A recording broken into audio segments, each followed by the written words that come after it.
everyone. Good evening to one and all. Thank you so much for joining today. I hope you guys have a lovely and wonderful day. I'm Deepika Rallapalli, Senior Manager Digital Marketing, Microlabs Limited. I have here Mr. Vignesh, AVP Digital Marketing ASEAN 1, a division that deals with cardiovascular diseases. Welcome, sir. Welcome on board. And over to you, sir. Now, a small introduction about what the division is, what the Telplus Treats is all about, and the speaker would be provided. And about the speaker would be given by Sir Mr. Vignesh. Over to you, sir. Yeah, thank you. Good evening, all of you. Once again, welcome you all for this second edition of Telplus Treats Financial Management Insight for Healthcare Professionals, powered by MFA. This comes to you, Doctor, under Microlabs Limited, an organization which offers excellence where the excellence lies in small detail. Size, can you be able to increase the font size of the this one slides? Or I think I would be able to go through it. Microlabs, Doctor, is established in the year 1973. We are a multifaceted healthcare organization present across the entire pharmaceutical value chain, right from research and development in API and also in finished formulation to marketing and distribution in India and overseas. We are ranked top 20 companies in India. We have 22 specialty division with a wide range of products, over 6,000 dedicated field force covering and marketing and bringing it to you, doctors. And the quality, we are a world-class quality house because we have got 14 world-class manufacturing facilities approved by US FDA, UK MHRA, Health Canada, WHO, TG Australia, and MedSafe New Zealand, with 2,000 qualified technical persons manning these world-class quality brands. We have a vibrant presence in over 50 countries, exporting formulation API in all major therapeutic segments. Doctor, we have 3 R&D centers with more than 400 experienced scientists working around the clock to bring in the best formulations in terms of quality and efficacy. We also do have a GDA Foundation, which runs the Surana College and Surana PG Center in Bangalore. Also, Doctor, we have Surana Charitable Trust, which runs Sri Pashwa Sushildam and Sushwani Mahatadam, a magnificent Jain temple in Nathibale, Bangalore. Doctor, as would be we'll like to share it with you. As per the recent study, only 34% of healthcare professionals has a basic understanding of financial literacy, and multiple financial queries related exists even to the best clinician. And what would be the need of the hour? You know it pretty well, doctor. Guidance from the financial expert. So what we take pride in tying up with Telplus Treats along with MFA Capital, that is it's a CFM agency. Doctor, in Telplus Treats, you would have recollected that in the month of September, that is 14th September, we initiated this financial management insight for HCPs with our inaugural edition of channel, that is financial planning at different stages in a doctor's life. Now, with the success of that particular event, we have now initiated our second edition today. That is, are you chained to the chair? That is what we are talking about here is going to be retirement planning for doctors. In addition to that, in the month of November, we have already lined up, can insurance policies ensure your financial security? That is going to be the third edition of this topic. To take us forward in today's session, I have the pride in introducing Ms. Chanda Verma, who is the Senior Vice President, Financial Coach and Head Doctor Practice in MFA Capital Private Limited. This is going to be her second interaction with us because she has got wide experience. She's a management graduate and a certified financial planner with more than 18 years of experience in the financial services industry. For the last 11 years, she is with MFA. And she has got specialized in managing doctors, business owners, and corporate executive in the areas of financial literacy, coaching, and goal-based investing and client servicing. Ms. Chanda Verma is also passionate about financial literacy and has created engaging content such as podcasts, videos, articles, and case studies. Under previous role, she was with HSBC Manager in Internal Audit, and in Genie Money, she was the Location Credit Manager and Personal Loans Mumbai. So we, Telplus Treats, takes pride in bringing her this expert to you. Now it is to Miss Chandavama to take it forward today's most intriguing session about are you chained to your chair. Thank you. Thank you so much. Thank you so much. It's always a pleasure to be on this platform. Like you said, it's our second time.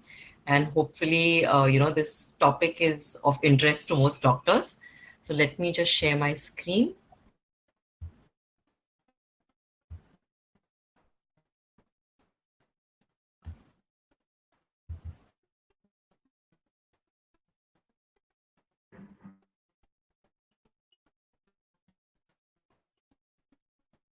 Is that visible? Yeah, very much. Sounds good. So before I jump into the topic, for the people who probably have heard me last time and the people who probably didn't, let me quickly give a brief about the company I represent. MFA Capital, we are a niche goal-based investing firm. We are there for last 20 years. So we were launched in 2005. We are the only firm in India which works very, very closely with doctors and helps them to make prudent and informed decisions about money. A quick idea about how big our firm is. So we have assets which we manage more than 4,000 crores. We have 500 plus families as our clients, and we never take individual clients. We take it as a family. We have a team of 100 plus professionals. We are certified by the ISO organization. We believe in leadership through thought management, through literacy, and we have 5 books, 2,000 plus columns, podcasts, and we do a number of financial literacy programs and workshops. And we are present in about 17 countries. In fact, we have a book specifically written for doctors. It has been written by my founder, Mr. Amar Pandit, and we have sold more than 1 lakh copies. Yeah. We have 2 more companies besides our own company. We have Happiness Factory, which is an online platform. It's a fintech platform. And we have Happy Rich Capital, which is our company based out of the US, which helps people of Indian origin live their happiest financial life.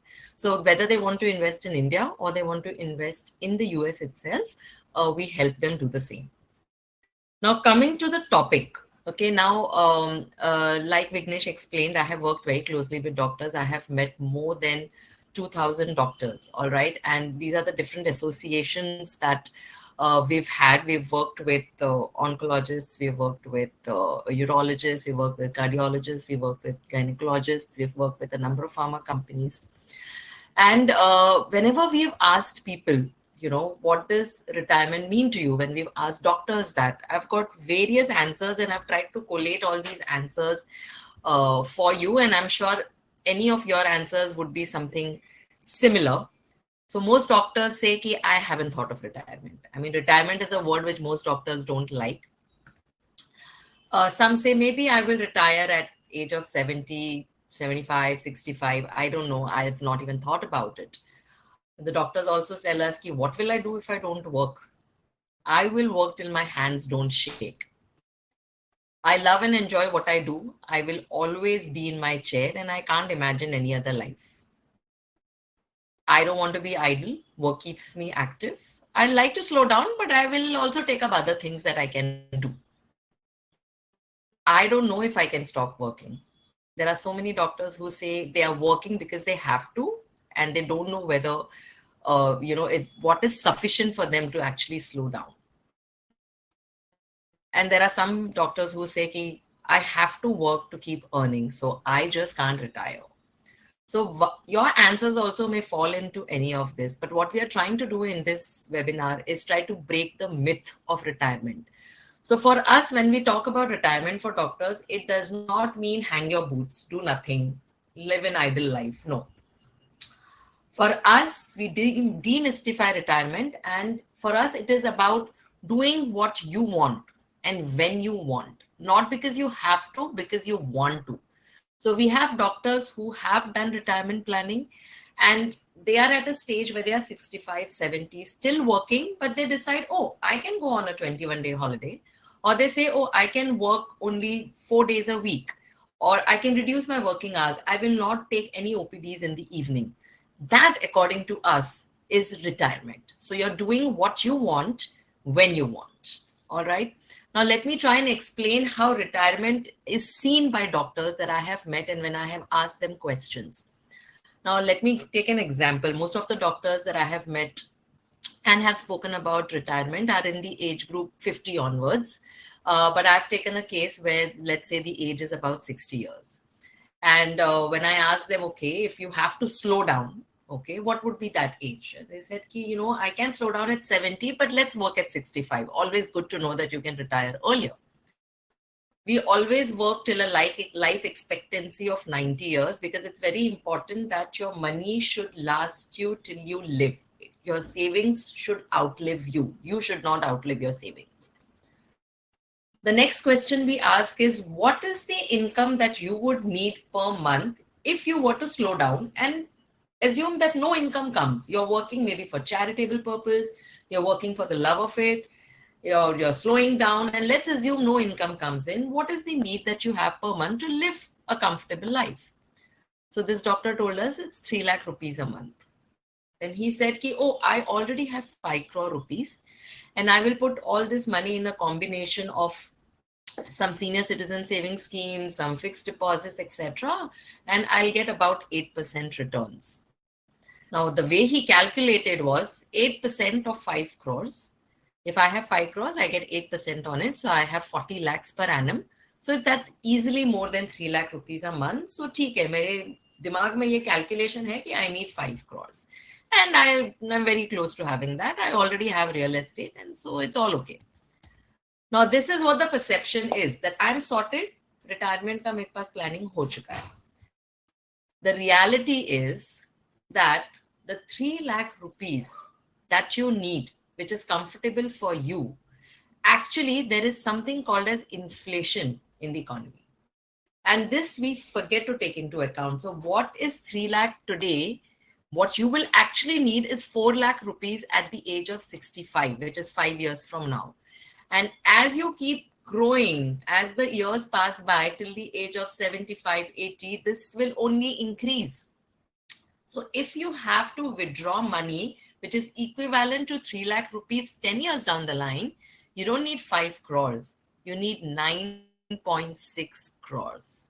Now, this is the reality check that the doctor gets when we sit and actually do the calculations along with them. The other important thing that most doctors miss is when they say that, I have 5 crores, I can get 3 lakh rupees a month. What they forget is there is also a tax impact which will come into the picture. When you withdraw money from your investments, even if you have an FD and you get interest on FD, you pay tax on it. If you get, except PPF, everything else is taxed, right? So if you have mutual funds, stocks, the moment you redeem them, there is tax element on it. So anywhere for this person, his returns post paying tax was about 6% to 5.6%. So he was actually paying almost 1 lakh rupees of tax every month. That would severely impact his income in the retirement years, right? So this is the kind of calculation which is absolutely needed for doctors, which people do not end up doing because we understand that doctors don't have a retirement age. But it's always good to sit down and do this calculation once and for all. And when these calculations go amiss, well, this is what happens. You feel that, you could have, your savings would have lasted you, but they don't. And we have seen doctors where this has happened. And of course, then we depend on other things to bail us out. But trust me, just depending on your children or depending on a real estate is not really the way to plan your retirement. Now, what we've done is we don't know who are the people in the audience. So I'm sure there are people at different life stages. So what we've tried to do is, even if there are doctors who are younger, 35 or 45 years of age or 55 years of age, how should they see financial freedom when they wish to slow down? So let's say you are wishing to slow down at the age of 65 years. We've taken it common for all doctors. Life expectancy is 90 years. Let's say you want to only make sure that you have 2 lakh rupees coming every month to you, irrespective of your age. This is the amount which comes to you, which will help you support a comfortable life. Now, when I inflate this at the age of 35, what you think is I only need 2 lakh rupees. But when you're 65, that 2 lakh rupees ka value is going to be actually 11 lakhs. You will need 11 lakh rupees because of inflation. Similarly, at the age of 45, if you're looking 20 years down the line, you have to provide for 6 lakh rupees. And at the age of 55, you have to provide for 3 lakh rupees. That is with inflation into account. So the corpus that is actually needed, if you are 35 today in the audience, 45 or a 55, this is the corpus that you need to accumulate for your retirement. Assuming till the age of 90, this money is going to last you. It's going to take care of all your needs, your way of living, your standard of living, irrespective of what the market is doing. Whether if the market is up or down, at an average post-tax return of 9% to 10%, this is the amount of retirement corpus that you need. Now, what is interesting is you suddenly see these numbers and you feel that it's a lot, it's a big number, but you can actually break it down into small steps. So the investment that is actually required, if you look at it at the age of 55, if you had to plan for your retirement and have 8 crores, for the next 10 years, you have to invest 3.5 lakh every month. But if you're 45, that falls down to 1.6 lakhs. And if you're 35, it just falls down to 88,000 rupees per month. And that will build 24 crores for you. Now, the important thing here to also understand is that how the cost of delay. So if you are 35, right, and you start early, you have to only put aside 88,000. But if you are 55, you have to start putting aside 3.5 lakh.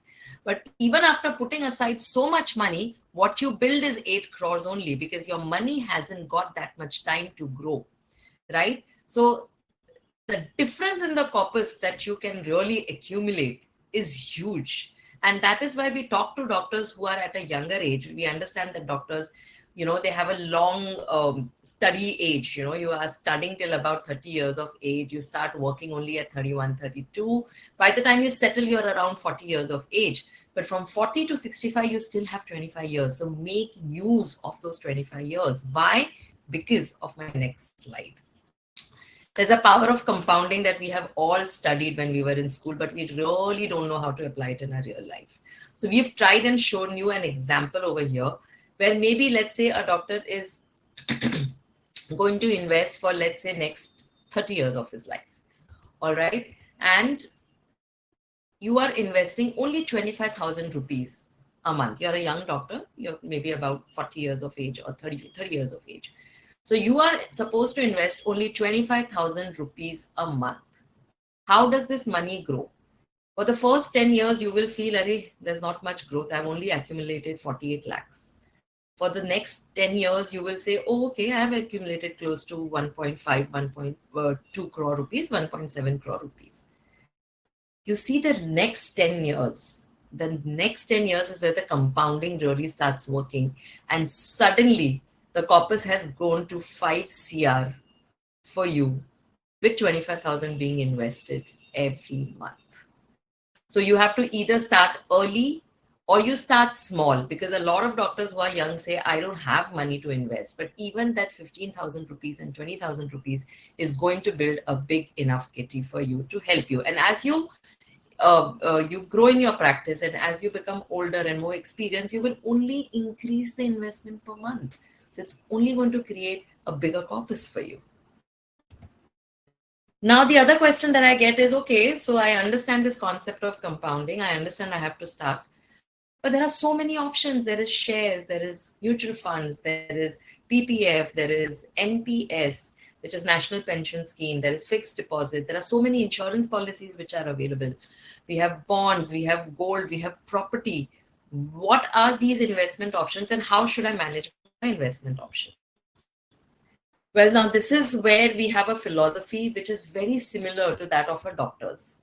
Okay, and we never will tell you that, okay, this is the investment product you have to invest in, because we understand that as a patient, when I go to a doctor, I would be very wary of the doctor who would say, okay, get admitted today and you need to get an operation done.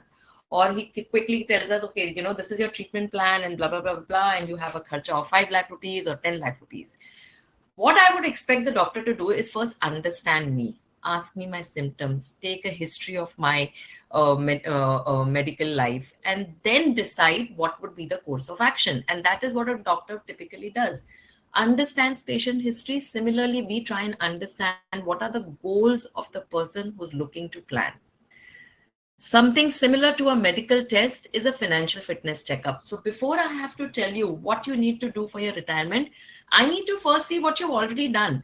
Have you purchased a property? Do you have a clinic set up? Have you put money in fixed deposits? What is your savings that you have? How many kids do you have? What are the expenses that you see? A lot of data will be needed to be churned and collected and analyzed to come to a conclusion what needs to be done for your goals. And then finally is making a plan and arriving at the right investment mix for you, whether it should, how many FDs you should have, what's the amount you should have in an FD, what should be your contingency plan, what should be your medical emergency budget, what should be your retirement budget. All that will come after I have planned and I have done a fitness checkup for you. Now, the premise for all this is very simple. You have three things in mind to take care of. One is, what are the assets, which is what are the products, what are the, whether it's a property that you have, whether it's a FD that you have, whether it's a mutual fund you have, whether it's a direct equity that you have, what are the assets that you have and how much money is lying in that asset and how much we have to build. Number two is the time you have. So if you are 55 years of age, you have 15 more years. If you're 40 years of age, you have 25 to 30 more years, right? And what is the risk appetite? Now, we have seen that risk appetite changes from person to person. There are doctors who take a lot of risk in their profession, but they may not take similar amount of risk in their financial life, right? So risk appetite keeps changing also as per your experience. So based on your age and life's financial situation, an entire plan, a financial plan for you is made. Now, the important thing over here is, while doctors ask us about retirement planning, while they understand the concept of planning, process, and product, and therefore a complete plan for their goals, there are certain mistakes that we have seen that doctors make, and that is what they should avoid. Number one is, a doctor is an easy target for selling insurance policies. Please do not buy these endowment policies, ULIP policies, policies which are child plan, or policies which are pension policies. We see doctors collect 10, 15, 20, 25. We have a doctor who had 100 insurance policies sold to him, and he was paying around 27 lakh rupees as insurance premium every year. That's a big no-no. The only insurance you need is a term life insurance. Number two, fixed deposits. Please limit your fixed deposits to only the amount that is needed for your emergency. Otherwise, fixed deposits are very, very poor in terms of tax efficiency. Number three, most doctors feel that either they are having a lot of money or they don't have money. And even if they have money, it's only about making investments. So they will listen to probably anyone, any advisor, any person is an advisor, any person who has financial knowledge. It could be a good friend of his who's financially savvy. It could be his family member. It could be his chartered accountant. It could be tips from other colleagues of his. Whoever is able to give them any advice on financial products, saying that this will double, this is a good product, you should get 20% return, they feel that that person is giving them a great advice. So anyone is an advisor is a syndrome that we have seen with the doctors. And the other important mistake that we have seen is buying too much property. See, you already buy a property because you have a house or you have a clinic. But then we see doctors, they want a farmhouse, then they want one more clinic property. They do not somehow like the idea of renting. And buying property becomes a big capital outlay for them, at least in the initial years. And that results in them having a home loan, paying a huge EMI. And we have so many doctors who've said that the first 10, 15 years of my life have gone in reducing my EMI and paying off my loans, right? So these are the typical mistakes that we see that doctors make, and they should avoid them. The reason they make these mistakes is there is lack of financial literacy. For the 10, 15 years that you're studying and you're gaining knowledge, you're completely cut off from finance. Second important thing is, when you are working, you're attached to different hospitals, you're seeing your patients, you're running short of time. We have doctors who've said, I don't even see my wife. I see my kids only in a horizontal position. So I understand that money decisions takes a backseat. And third important reason is that you either depend on a friend or a relative or a relationship manager from a bank, and you just simplify this process that it's only about collecting and putting money here and there, and then that's fine. That's a plan made for you. Now, that is a complete no-no. This kind of an attitude is why people end up making mistakes. Now, I have made another case study for you to understand that when we sit across a doctor, how do we actually sit and evaluate, okay? Now, this is a doctor, again, around 61 years of age. When I asked him, have you planned your retirement? He said, yes. And he said, I have mutual funds, I have stocks, I have fixed deposits also. So I have so many things that I have very nicely managed and I have accumulated over the years. I have insurance policies worth 50 lakh rupees, and I also have a real estate about 1.5 crore is the worth of the property. So if I total all this up, I have 5.5 crore. I am sorted. I just don't need help. Now, what happens is when we actually look at the real life situation of a doctor, we ask him questions which probably he's not thought about it or no one has asked him. The first is, what is the amount you need per month? This doctor says, I need 2 lakhs a month. At the same time, I also travel. So for my travel, I will need about 6 lakhs per annum. And that is mota, the idea I have for my financial freedom. So the actual corpus that this person needed was not 5 and 8 crores. And this was property that he had. If I remove the 1.5 of clinic property, he had 4 CR. But what he actually needed was 6.8 crores. So what did he miss, right? So what typically doctors miss is they don't take inflation into consideration, and not for just 1 year, 2 years, but for the next 30 years. Number 2 was this person had fixed deposits, mutual funds, stocks, real estate. But overall, if I ask him, okay, what is the return on your overall portfolio? Because your property, although it may have appreciated, you don't know, you never sit and actually calculate the returns the property has generated for you. Or you never actually sit and see what is the return that the fixed deposit have given you. You only see the returns which are published pre-tax.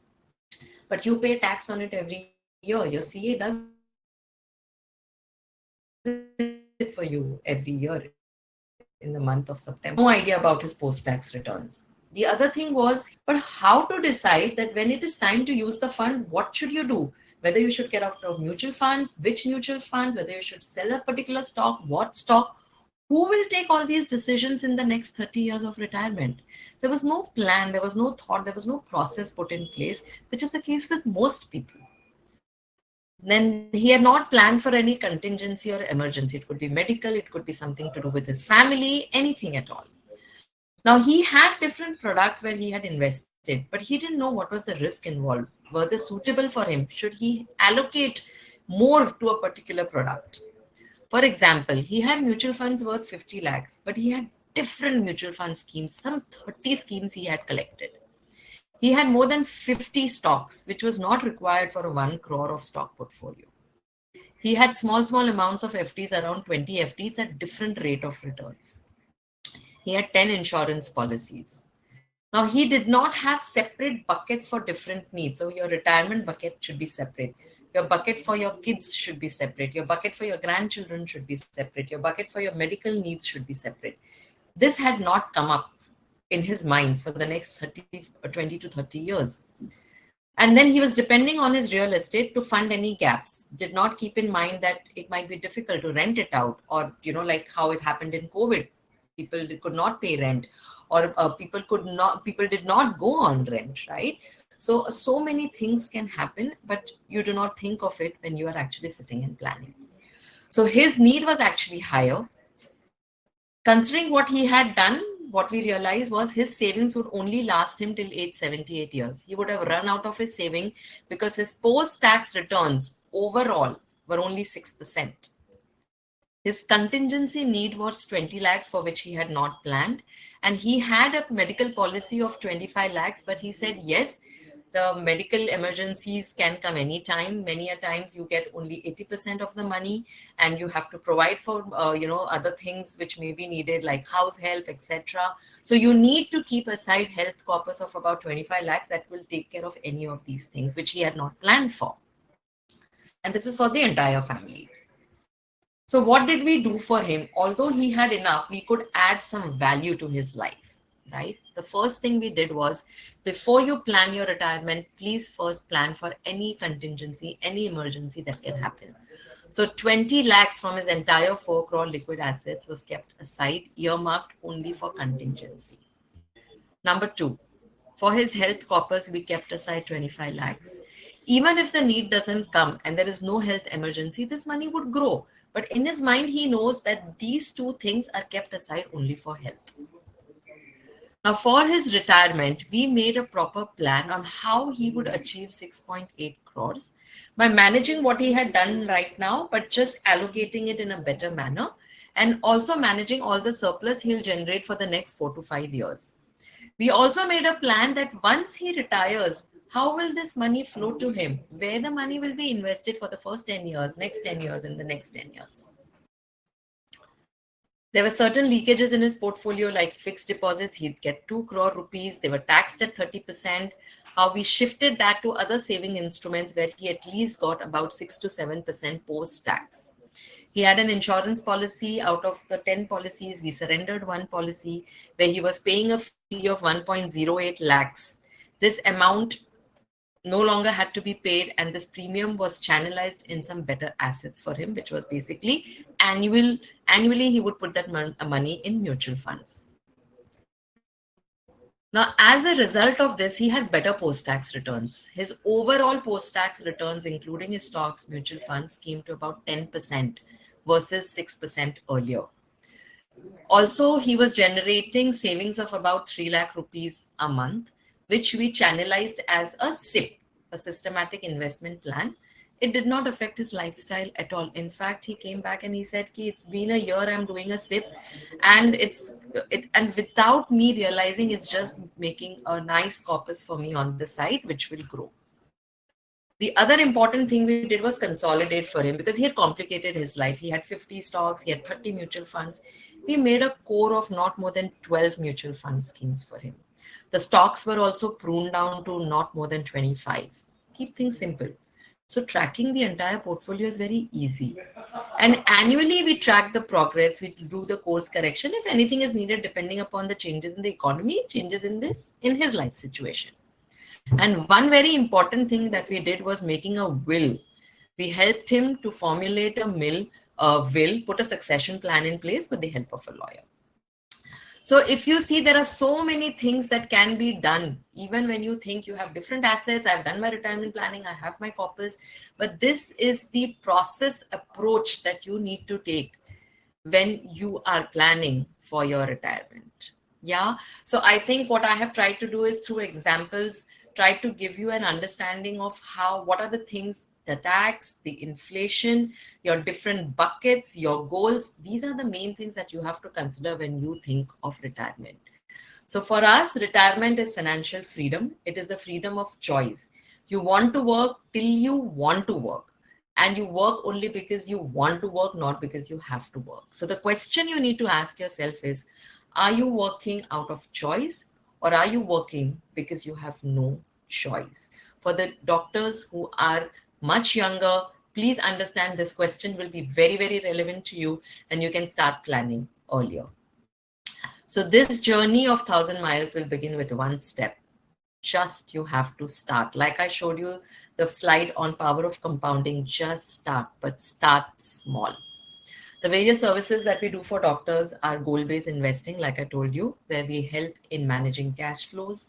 We help to find out if there are any leakages in the way you have planned your finances till now. We plan for contingencies. We plan for risks. We also look at providing a financial security for you, which is different from your practice or hospital. So basically ring fencing. If you have your own clinic or your own practice, then creating assets in the name of your practice, and separately creating assets in the name of your personal name. So how do you do that? Also looking at all your insurance policies, your existing investments, and being able to restructure it to best suit your needs. Ensuring you have the right insurance in place. We do not look at selling insurance policies. In fact, there is only a term cover which we tell doctors to take. Also, we have an annual six monthly meetings where we try and understand what are the changes that are required if any changes are required. Do you need to do profit booking? What is the economy doing? What is happening in your life? Do you want a new house? Do you want a new clinic? Do you want to rent? Do you want to buy? The different things that happen in our lives. We also obviously help you in making a will. Very important, we help in valuing your practice. So there are doctors where we have helped where they want to give their practice to another doctor, or they want to shut shop, or they want to sell off their practice, and we've helped them in doing that as well.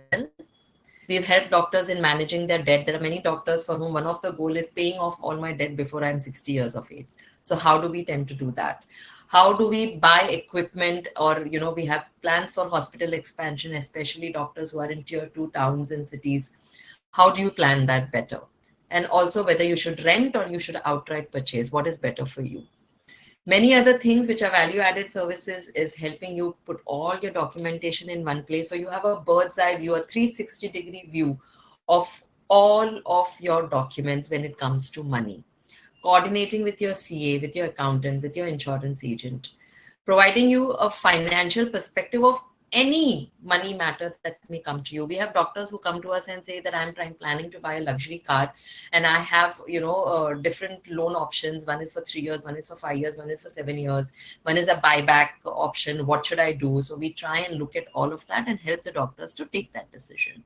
So it is a very overall 360-degree view of service that we do for doctors in terms of their planning, in terms of their financial goal-based investments, and not just about just putting your money here or in this mutual fund or in that stock. So I think that is pretty much, I have kind of tried to simplify it, and I am open for question and answer session. But before that, I think what we are doing is we are running a poll. So if Microlabs, Vignesh or someone can run a poll, please.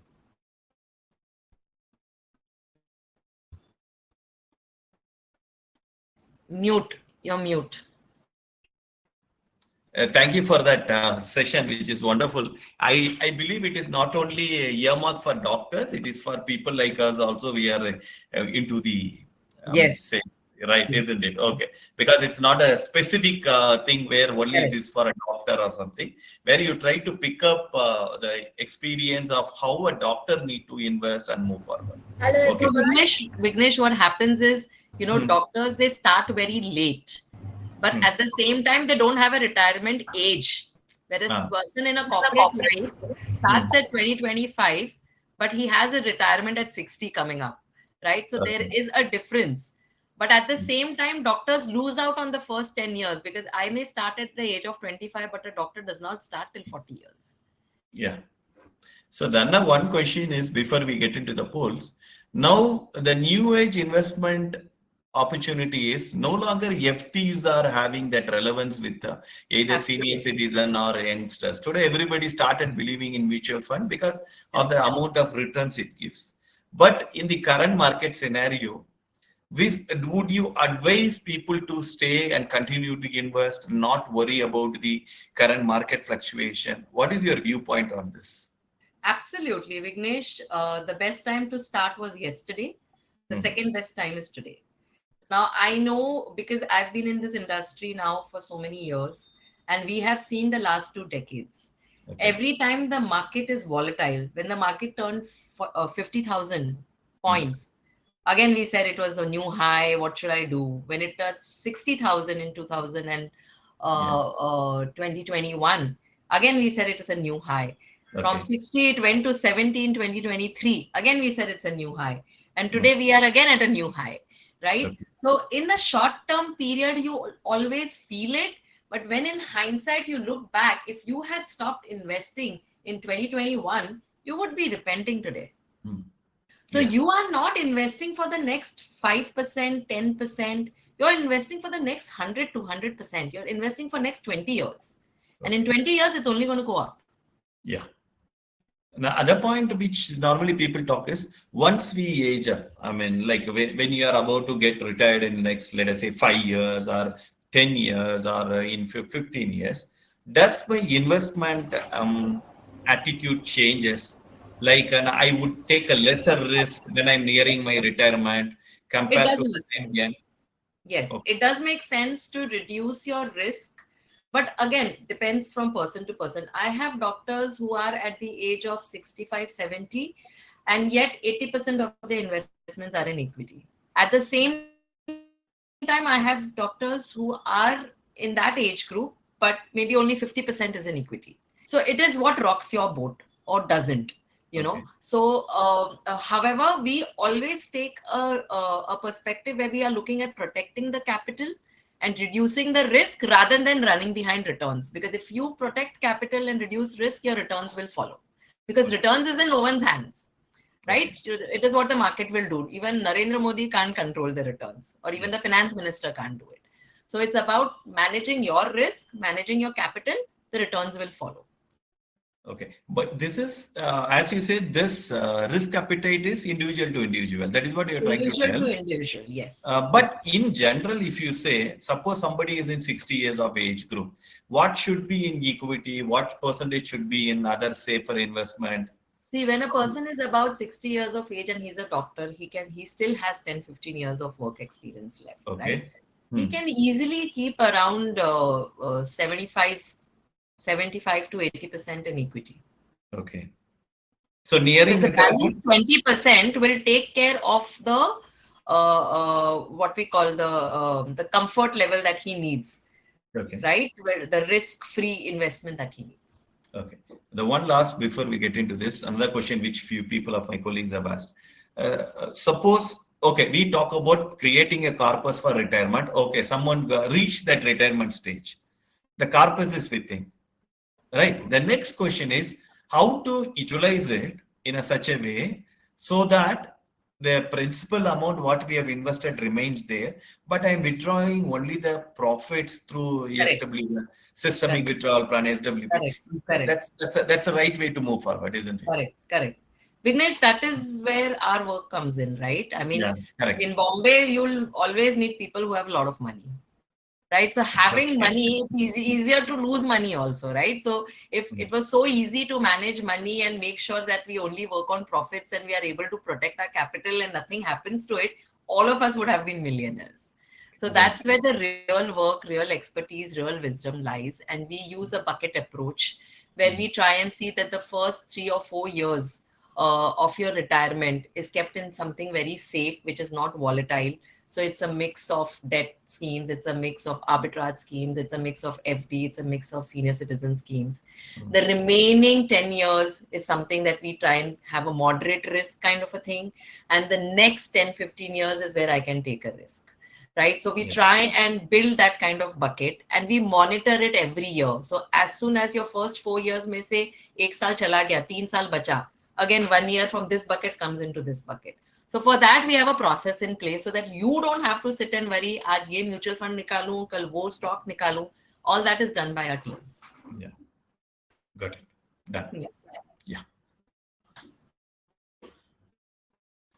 Running the poll now? Yeah, please. Hi viewers. Thank you so much, Chanda ma'am. That was a lovely session. Thank you. Dear viewers and doctors, I am going to send one more poll right now, and here you go. Yes. Have you checked your retirement readiness, considering cash flow, inflammation, and health needs? Oh, my answer is no. I immediately say that. I would definitely want one. Please submit your answers.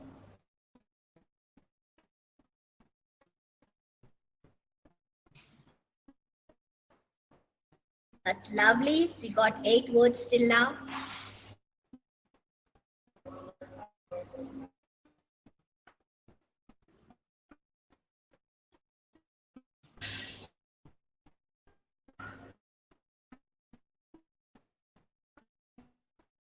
Oh, great.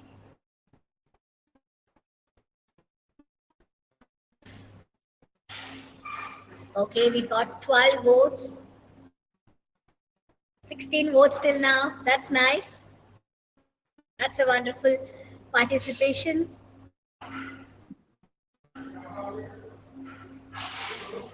Okay, last 10 seconds.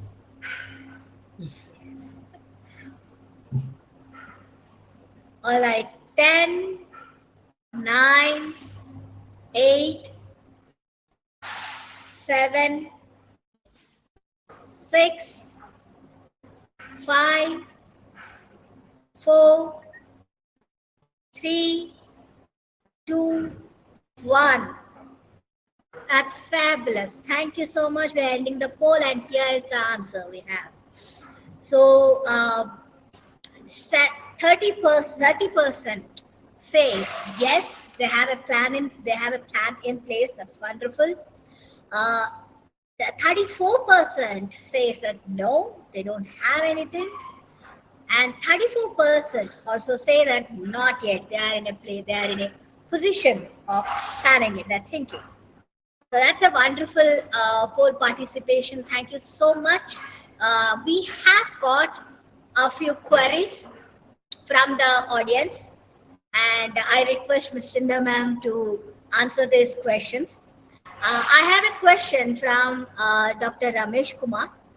The question is this: what is the best life insurance policy for doctors? So like I said, always ask for term life insurance policy, TERM, term. Now this is a very vanilla product. Okay, this is a policy which is not talked about often because most of the agents, life insurance agents, do not make too much commission on it. It is also a policy which gives you the maximum cover because it takes 2 or 3 calculations into account to find out what is the cover you need, and the premium is the lowest. If I compare this policy to a ULIP policy or a pension policy or anything like that, the premium will be 10 times and the cover will never be enough. So always ask for term life policy. Number 2, always take policy which it will be a multiple of your earnings. So suppose you're earning let's say 50 lakh rupees a year, then they will multiply it by, let's say, 10 times and say, okay, 5 crore is the cover that you can get. And when you are at the age of, let's say, 50, 55, and anything happens to you, you know that 5 crore is going to help your family. But that 5 crore will probably have a premium of less than, might be only just about 40, 50,000 rupees for the whole year. But a 5 crore of, let's say, a ULIP policy or an endowment policy would be like a 50 lakh premium for you. So always term life cover. Okay, that is one thing that you should ask for. Now, one question about it, term insurance, Ms. Chandra. See, term. You are talking about this is what you are giving a thing is about term insurance. Correct. If it is always better to pay premium at a younger age when you take up these policies because premium would be less, right? Someone who has missed the bus, later stages still the premium goes up because of the age, isn't it? No? No. So one is that there is a myth that you need also a term insurance all the time. Okay, you need a term insurance only if you have dependents. Okay. Your income is going to support something, your kids, your wife, and that is when you need a term insurance. Secondly, at a younger age, your term insurance, see nowadays what's happened, we are hearing so many cases of people who are 40, 45, 50 getting heart attacks, right? So it's no longer that when you become older is when you will, your health is a problem. It's always better that you take it earlier, and term insurance is something which you have to renew every year. If you don't pay the premium, it's like a health policy. You have to pay the premium. It's like a car policy, right? You have to pay the premium to keep the policy alive. Yes. Yeah.